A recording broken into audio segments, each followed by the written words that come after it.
Hello दोस्तों, नमस्कार। मैं आप लोगों का स्वागत करता हूं आंसू A2 एकेडमी में। आज हम लोग इस प्लेटफॉर्म पे गणित की बेसिक बातें जानने की कोशिश करेंगे।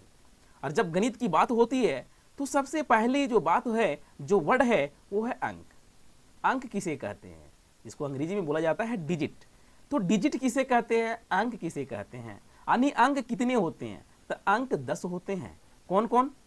0, 1, 2, 3, 4, 5, 6, 7, 8, 9, ये 10 अंक हैं। 0 से लेकर 9 तक ये 10 अंक हैं। और यही 10 अंकों का प्रयोग करके हम गणित को पढ़ा करते हैं। यानी गणित में जितने भी प्रश्न बनते हैं और प्रश्नों का जो उत्तर या आंसर लिखा जाता है उसमें 10 अंक का ही प्रयोग होता है। यानी 0 से लेकर 9 तक, 0 से लेकर 9 तक ही अंक होते हैं। और इन्हीं अंकों का प्रयोग करके गणित में जितने भी प्रश्न या उत्तर लिखा जाता है या बनाया जाता है, इन 10 अंकों का ही प्रयोग किया जाता है।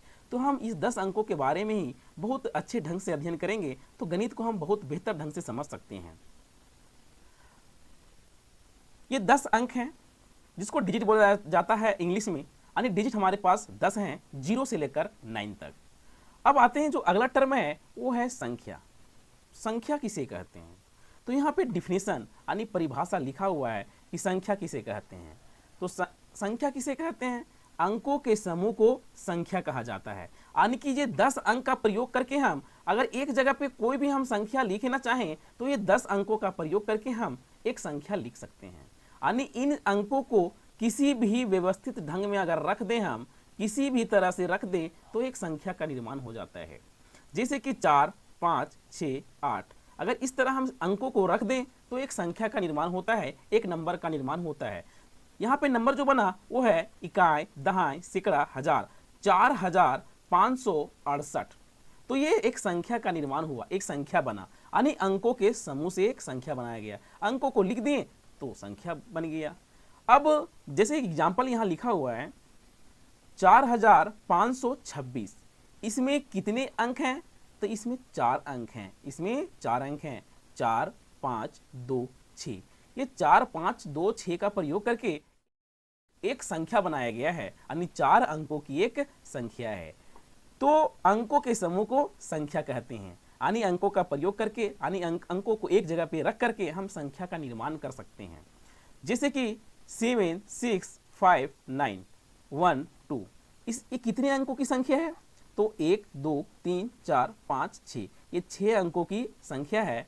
और ये संख्या क्या बना है? संख्या बना है, हम इसको दहाते हैं, इकाई, दहाई, सैकड़ा, हजार, 10,000, लाख, यानी 7,65,912 ये संख्या बनी है। और इसमें कितने अंक हैं जी? तो इसमें है 6 अंक, 1, 2, 3, 4, 5, 6, यानी 6 अंकों का समूह है और एक संख्या का निर्माण किया गया है।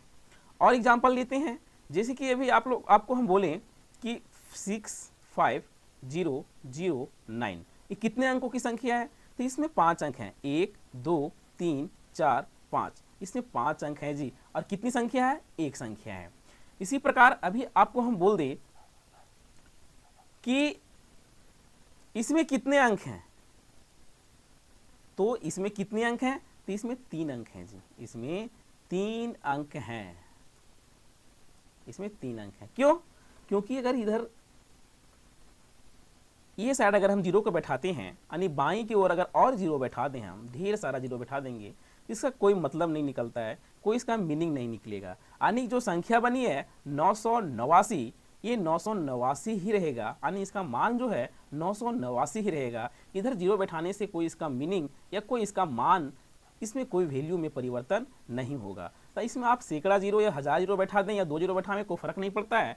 तो जो लेफ्ट साइड यानी बाएं ओर जो हम बैठाते हैं, जितने भी 0 बैठाते हैं संख्या का, उसका कोई मीनिंग नहीं निकलता है, तो उसको हम काउंट नहीं करते हैं अंक में। तो हमारे पास ये 3 अंकों की संख्या है 989, यानी इसमें 3 ही अंक है जी। ठीक है, अब आगे बढ़ते हैं।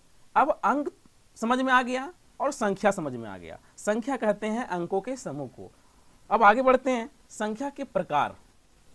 तो हम लोग संख्या के बारे में जान गए, अब हम लोग संख्या के प्रकार पढ़ेंगे। तो मैं आप लोगों को एक डायग्राम के माध्यम से संख्या के प्रकार को समझाने की कोशिश किया हूँ। मैं बेहतर ढंग से समझाने की कोशिश करूँगा। और आप लोग भी बेहतर ढंग से इसको समझने की कोशिश करेंगे। ठीक है, तो ये डायग्राम के माध्यम से हम संख्या के प्रकार को समझते हैं। ठीक है, तो संख्या को दो भागों में बांटते हैं। सबसे पहले हमारा जो नंबर है यानी जो संख्या है उसको दो भागों में बांटते हैं।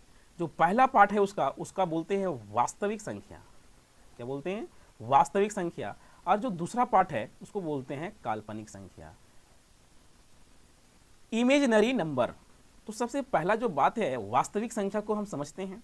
वास्तविक संख्या किसे कहते हैं, उसके बाद हम लोग सीखेंगे काल्पनिक संख्या। 10th तक, जब आप 10th के बच्चे हैं यानी 10th क्लास के स्टूडेंट हैं, तो आपको वास्तविक संख्या तक ही पढ़ना है, काल्पनिक संख्या के बारे में नहीं जानना है। जैसे ही आप 11th में जाइएगा, 11th क्लास में जाएंगे और मैथ लेके पढ़ते हैं, आपका सब्जेक्ट अगर मैथ होता है, तो आपको काल्पनिक संख्या, इमेजिनरी नंबर के बारे में जानने को मिलेगा। तो अभी हम लोग वास्तविक संख्या के बारे में थोड़ा सा परिभाषा और उसको जानने की कोशिश करते हैं। उसके बाद हम लोग काल्पनिक संख्या को भी जानेंगे। तो वास्तविक संख्या किसे कहते हैं?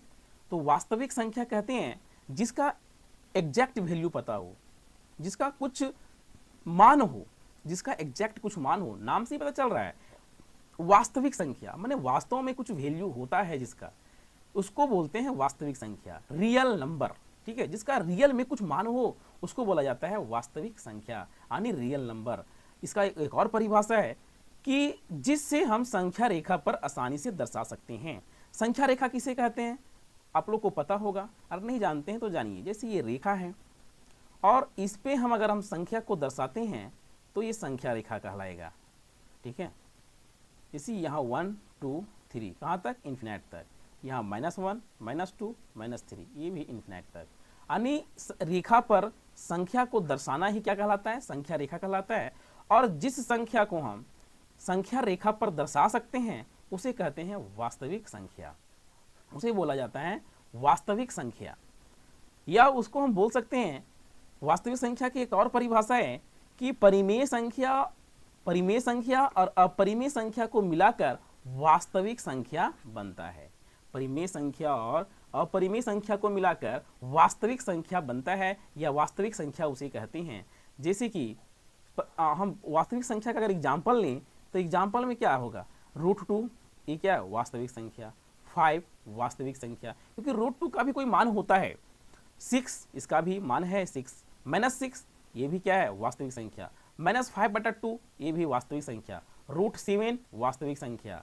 √4 वास्तविक संख्या। ये सारे क्या हैं? वास्तविक संख्या हैं। जितने भी नंबर हैं सारे ये सब क्या हैं? वास्तविक संख्या हैं। अब आती है बात काल्पनिक संख्या की, इमेजिनरी नंबर। तो इमेजिनरी नंबर किसे कहते हैं वो जानते हैं। जैसे कि आपको मैं बोलूं कि √-4 का मान बताइए, √-4 का मान बताइए। क्या बता सकते हैं इसका मान?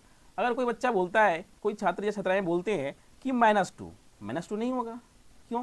क्योंकि जिसका स्क्वायर रूट निकालते हैं, जैसे कि यहाँ हम 25 का स्क्वायर रूट निकालें 5 +-5 होगा।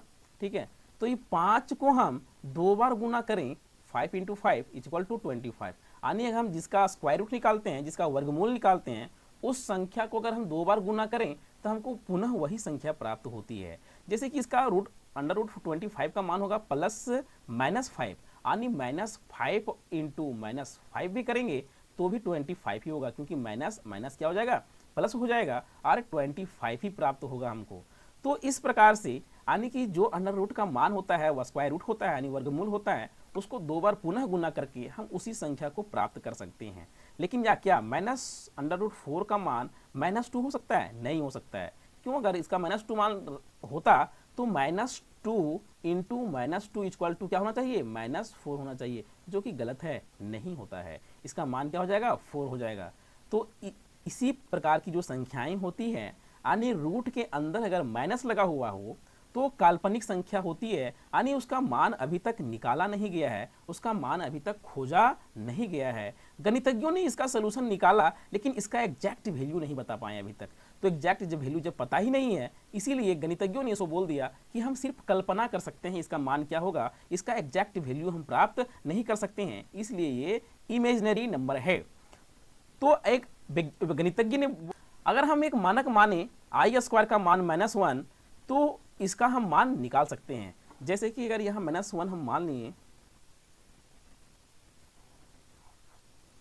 तो अब क्या होगा, हम अंडर रूट माइनस 4 को लिख सकते हैं अंडर रूट 4 गुने माइनस 1 लिख सकते हैं, और इसी को हम कह सकते हैं कि अंडर रूट 4 गुने माइनस 1 का मान यहाँ माने हैं हम, क्या है, माइनस 1 का मान आई स्क्वायर होता है, क्योंकि मानक माना गया है गणितज्ञों द्वारा।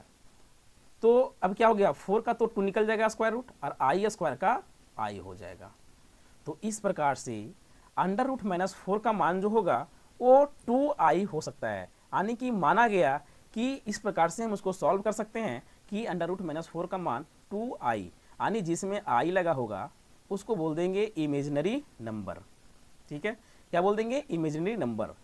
इसी प्रकार से under root minus 5, under root minus 10, कुछ भी संख्या अंडर रूट के अंदर माइनस में अगर लेते हैं तो इमेजिनरी नंबर होगा, क्योंकि उसको सॉल्व करेंगे, उसको आगे बढ़ाएंगे तो उसका जब मान होगा, वैल्यू होगा, वो आई के रूप में होगा, एक एग्जैक्ट वैल्यू पता नहीं होगा, तो उसको हम क्या बोल देंगे, इमेजिनरी नंबर बोल देंगे।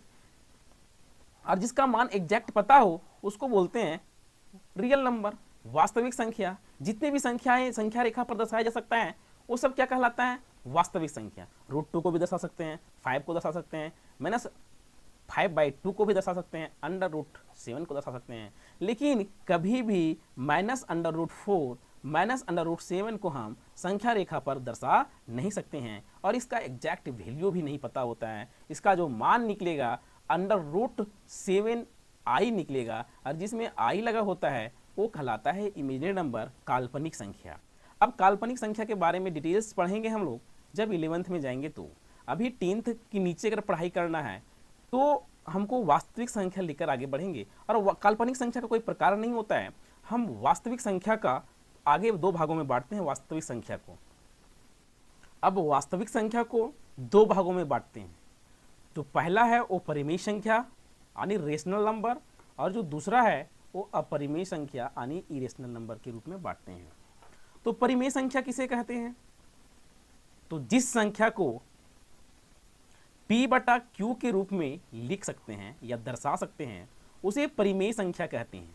यानी परिमेय संख्या को p/q के रूप में हमेशा होना चाहिए, यानी उसमें न्यूमरेटर और डिनोमिनेटर यानी अंश और हर दोनों होना चाहिए। यानी जो संख्या p/q के रूप में होता है उसे परिमेय संख्या कहते हैं, लेकिन जहां q does not equal to 0 होना चाहिए। यानी संख्या को p/q के रूप में होना चाहिए, लेकिन q जो नीचे वाला संख्या है, जो हर है यानी जो डिनोमिनेटर है, वो कभी भी 0 नहीं हो सकता है। 0 के अलावा कुछ भी हो सकता है, लेकिन कभी भी ये 0 नहीं हो सकता है। 0 क्यों नहीं होता है मैं बताऊंगा, लेकिन सबसे पहले इसका एग्जाम्पल देख लेते हैं, यानी कि परिमेय संख्या का एग्जाम्पल देख लेते हैं जो p/q के रूप में हो। जैसे कि 5 क्या परिमेय संख्या है, तो हाँ बिल्कुल है परिमेय संख्या। क्यों, क्योंकि 5 के नीचे 1 छिपा हुआ है, तो ये परिमेय संख्या है।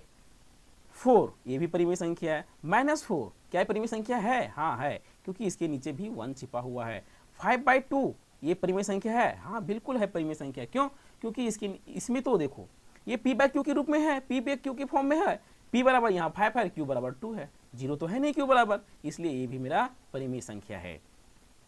√2 का यह परिमेय संख्या है, नहीं ये परिमेय संख्या नहीं है, क्योंकि इसमें सिर्फ p है, q इसके नीचे नहीं है, तो ये परिमेय संख्या नहीं है। √4 क्या परिमेय संख्या है, हाँ, क्योंकि इसका जो मान होता है √4 का ये परफेक्ट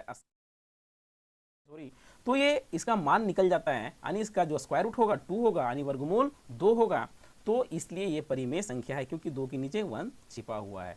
तो परिमेय संख्या किसे कहते हैं, मैंने बताया कि परिमेय संख्या वैसी संख्या को कहते हैं जो p/q के रूप में हो, जहां q does not equal to 0, q कभी भी 0 नहीं होना चाहिए।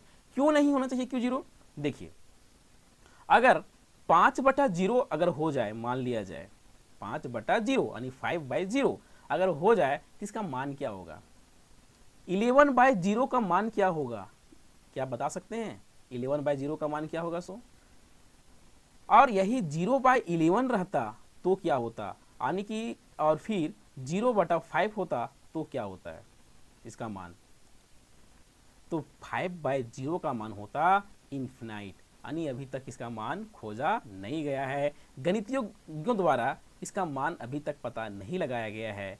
11/0 यानी 11/0 का मान भी इन्फिनाइट होगा। यानी किसी संख्या को अगर हम 0 से भाग लगाते हैं, अगर किसी संख्या को हम 0 से भाग लगाते हैं तो उसका मान इन्फिनाइट होता है, यानी अनडिफाइंड होता है, यानी अपरिभाषित होता है, यानी कि अपरिभाषित होता है, उसका मान अभी तक पता ही नहीं किया गया है। इसलिए अगर उसका मान ही पता नहीं है तो उसको हम परिमेय और अपरिमेय बांट क्यों कैसे सकते हैं, नहीं सकते हैं। तो हम इस ऐसी संख्या को जिसका q ही 0 हो जाता है उसको हम परिमेय या अपरिमेय नहीं कर सकते हैं, क्योंकि उसको हम एक सिंबल के माध्यम से दर्शाते हैं, उसका मान ही पता नहीं है अभी तक। इसलिए q कभी भी 0 नहीं होना चाहिए परिमेय संख्या में। इसीलिए डिफिनेशन में बोला गया है कि जो संख्या p/q के रूप में हो, लेकिन q जो हो, q कभी भी 0 ना हो। अगर 0 हो जाएगा तो उसका मान अनडिफाइंड हो जाएगा, अपरिभाषित हो जाएगा। इसलिए q कभी भी 0 नहीं होना चाहिए। तो परिमेय संख्या समझ में आ गया होगा, हम लोग सारे एग्जाम्पल भी देख लिए। अब आते हैं अपरिमेय संख्या के बारे में जानते हैं। अपरिमेय संख्या किसे कहते हैं? तो अपरिमेय संख्या वैसी संख्या को कहते हैं जो p/q के रूप में नहीं लिखा जा सकता है, जो p/q के रूप में ना हो, p/q के रूप में ना हो, उसी को कहते हैं अपरिमेय संख्या। जैसे कि √2 क्या है? अपरिमेय। √7 क्या है? अपरिमेय। ये सारे मेरा एग्जाम्पल है जी, ठीक है। √2 अपरिमेय, √7 अपरिमेय, √10 क्या है? अपरिमेय संख्या है। तो ये सारे क्या है? अपरिमेय संख्या है, क्योंकि इसके नीचे q है ही नहीं, q पता ही नहीं क्या है, सो यानी इसके नीचे q नहीं है, यानी p/q के रूप में नहीं है संख्या, इसीलिए ये सब क्या है? अपरिमेय संख्या है। अपरिमेय को तो नहीं बांटा गया है, इसका द एंड यहीं हो जाता है, समाप्त यहीं हो जाता है। लेकिन परिमेय संख्या को पुनः दो भागों में बांटते हैं, फ्रैक्शन या उसी को बोलते हैं डेसिमल, दशमलव, और दूसरा जो है वो पूर्णांक है, पूर्णांक। पहला भिन्न या दशमलव और दूसरा पूर्णांक। परिमेय संख्या को दो भागों में बांटते हैं, भिन्न या दशमलव या पूर्णांक, ठीक है। अब हम एक एक करके जानेंगे कि भिन्न किसे कहते हैं और पूर्णांक किसे कहते हैं।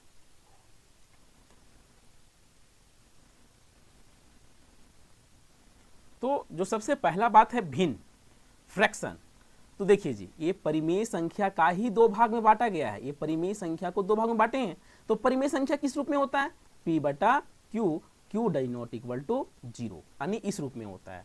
तो जो भिन्न होगा वो भी तो p/q के रूप में होगा, क्योंकि परिमेय संख्या को ही दो भागों में बांटे हैं ना, तो p/q के रूप में होगा। और यहाँ भी q does not equal to 0 होगा, और पूर्णांक भी मेरा p/q के रूप में होगा, और q does not equal to 0 यहाँ भी होगा, क्योंकि ये परिमेय संख्या के दो भागों में बांटे हैं जी। परिमेय संख्याओं को ही दो भागों में बांटा गया है, भिन्न और पूर्णांक। तो भिन्न भी होगा p/q के रूप में और पूर्णांक भी होगा p/q के रूप में। तो भिन्न और पूर्णांक में अंतर क्या है जी? तो वैसी संख्या जो p/q के रूप में हो, लेकिन q कभी भी 0 तो नहीं होना चाहिए, 0 तो परिमेय संख्या में ही बताया गया कि 0 नहीं होना चाहिए, लेकिन साथ साथ में q कभी भी 1 भी नहीं होना चाहिए। तो क्या कहलाएगा? भिन्न कहलाएगा।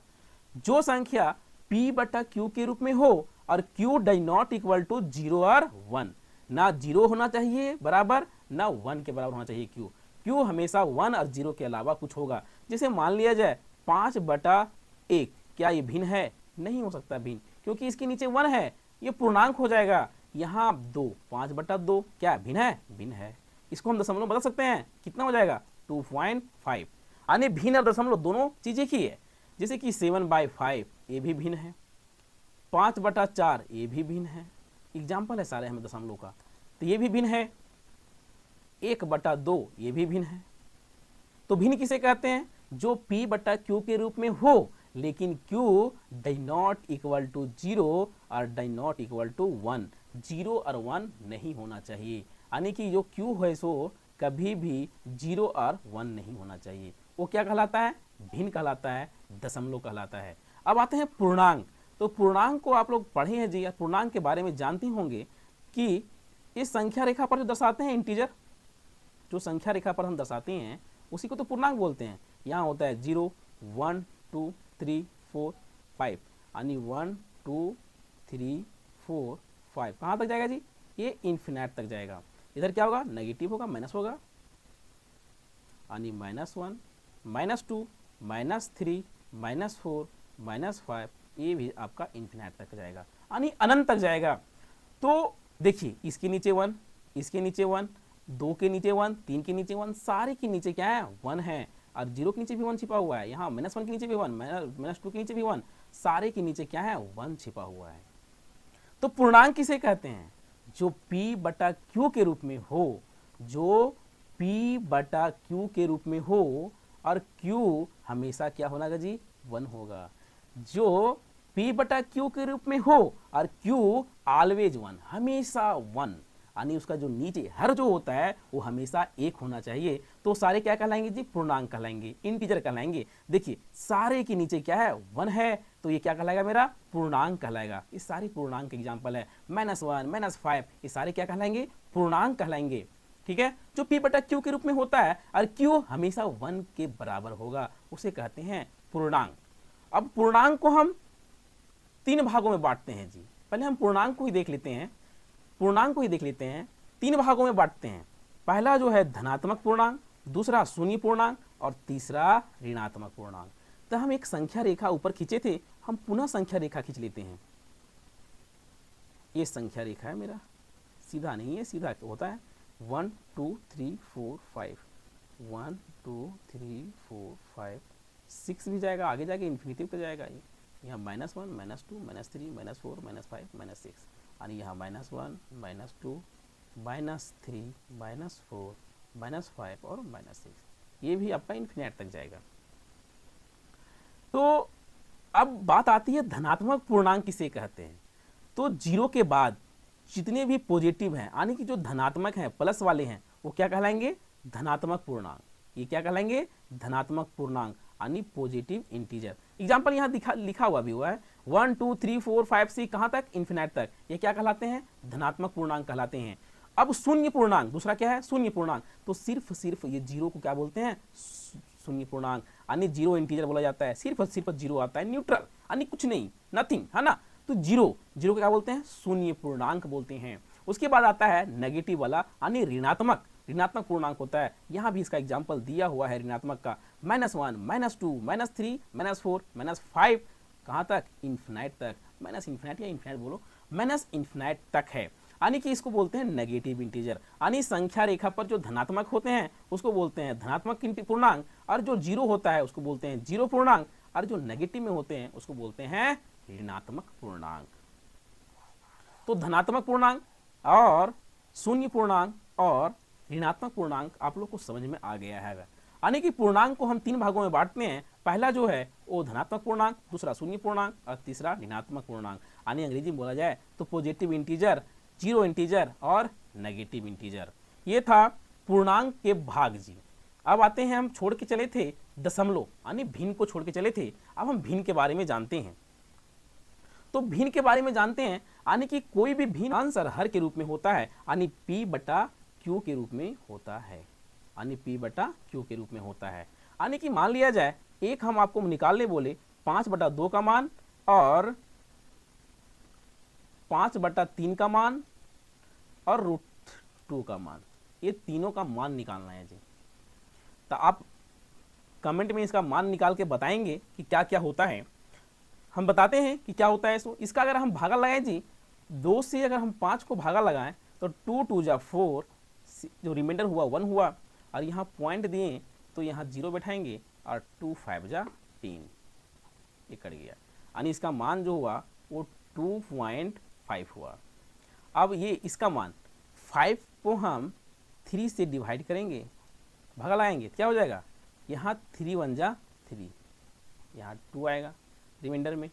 अब यहाँ पॉइंट बैठा के 0 और 3 6 जा 18, कितना बड़ा? रिमाइंडर 2, और फिर वही सिलसिला चलती रहेगी। यहाँ पे अगर 0 बैठाएंगे फिर 6 बार में जाएगा और फिर 6 बार में जाएगा, यानी 6 6 6 आते जाएगा। ठीक है, यानी जो इसका 5/3 यानी 5/3 का मान होगा वो होगा 1.6666666। जब तक लिखो तब तक शांत होने वाला नहीं है, इसका मान आगे तक आते जाएगा, इसका मान रुकने वाला नहीं है। अब √2 का मान आप लोग निकाले होंगे बहुत बार, 2 का मान निकाले होंगे, तो √2 का मान कैसे निकालते हैं, वर्गमूल निकालना है, दशमलव का वर्गमूल है। तो इसका जो मान होता है जी वो होता है 1.414213 डॉट डॉट डॉट डॉट अलग अलग अंक आएंगे, यानी अलग अलग पॉइंट के बाद अलग अलग अंक आते जाएंगे। ये भी रुकता नहीं है, आगे तक बढ़ते जाता है। ये 6 से 6 आएगा और इसमें अलग अलग अलग अंक आते जाएंगे। तो हम यहाँ पे 3 एग्जाम्पल लिए हैं जी भिन्न के रूप में। ये भी भिन्न है मेरा, ये भी भिन्न है मेरा, है कि नहीं। तो ये 2.5 आया, ये 1.66666 आया, और ये √2 का मान 1.414213 और एक्स्ट्रा अलग अलग अंक आएंगे। सेम अंक यानी सेम डिजिट कभी रिपीट नहीं करेगा। तो यहाँ पे 3 बातें समझ में आया। एक तो देखिए दशमलव के बाद रिमाइंडर नहीं बचता है, शेषफल नहीं बचता है, पूरा पूरी कट जाता है। तो ऐसी दशमलव प्रसार को हम शांत दशमलव प्रसार कहते हैं, शांत बोलते हैं, शांत बोला जाता है। यानी कि जो जिसको हम भाग देते हैं वो उसके बाद दशमलव के बाद कट जाता है, रिमाइंडर नहीं बचता है, उसको बोलते हैं शांत। और जिसको हम दशमलव प्रसार अगर निकालें जिस भिन्न का, और दशमलव के बाद या तो रिपीट करें अंक या तो अलग अलग अंक आवे, उसको बोलते हैं अशांत, उसको बोलते हैं अशांत। यानी 5/2 इसका एग्जाम्पल हो जाएगा और 5/3 ये अशांत का हो जाएगा। यानी कि टर्मिनेटिंग का 5/2 यानी टर्मिनेटिंग मतलब शांत हो जाता है, रिमाइंडर नहीं बचता है दशमलव के बाद, और नॉन टर्मिनेटिंग में रिमाइंडर बचता है और उसको हम आगे तक निकालेंगे तो आते ही चला जाएगा, उसको बोलते हैं अशांत यानी नॉन टर्मिनेटिंग। √2 का भी मान देखिए जी 1.414213 और अलग अलग अंक आते रहेगा जब तक हम निकालेंगे तब तक। तो ये भी क्या है, अशांत है। तो दशमलव प्रसार जिसका शांत होता है वो दशमलव के बाद रुक जाता है, रिमाइंडर नहीं बचता है, और अशांत में रिमाइंडर बचता है और हम आगे भागा देकर आगे अंक प्राप्त कर सकते हैं भागफल में। तो शांत और अशांत, जिसका दशमलव प्रसार रुक जाता है वो शांत हो गया, दशमलव प्रसार बढ़ते जाता है उसको हो गया वो अशांत हो गया। अब अशांत भाग को भी हम बांटते हैं 2 भागों में, अशांत को भी 2 भागों में बांटा जाता है। जो पहला भाग है जी वो है अशांत आवृत्ति, अशांत आवृत्ति, और दूसरा जो है वो अशांत अनावृत्ति यानी recurring, non terminating recurring digit और नॉन टर्मिनेटिंग नॉन रैकरिंग। ठीक है, तो हम जिसका मान निकालें, जैसे कि यहाँ पे 5/3 इसका मान निकाले थे हम लोग 1.66666 यानी बढ़ते जाता था, यानी कि दशमलव के बाद एक ही अंक रिपीट कर रहा है, एक ही अंक रिपीट करे, 2 अंक रिपीट करे, 3 अंक रिपीट करे, लेकिन एक पैटर्न को फॉलो करता है जी। यानी कि अगर बढ़ रहा है तो या तो 2 अंक या 3 अंक एक बार रिपीट करता है, यानी एक पैटर्न को फॉलो करता है। तो हम क्या करते हैं, जैसे ये 6 को पैटर्न फॉलो कर रहा है 6 का, तो इसको हम 6 के पावर 6 के ऊपर हम रैकरिंग दे सकते हैं। इसका मीनिंग ये हुआ कि 6 बढ़ते जाएगा, यानी 6 आते जाता है, तो हम जिस पे रैकरिंग डाल सकते हैं उसको बोलते हैं रैकनिंग, यानी अशांत आवृत्ति। क्या बोलते हैं, अशांत आवृत्ति, जिसपे हम लोग ये रैकरिंग बार को हम डाल सकते हैं उसको बोलते हैं अशांत आवृत्ति। जैसे कि √2 का मान निकाले थे हम लोग, √2 का जो मान आया था 1.414 और उसके बाद 2135 एक्स्ट्रा, यानी कि अलग अलग डिजिट आते जाता है जी।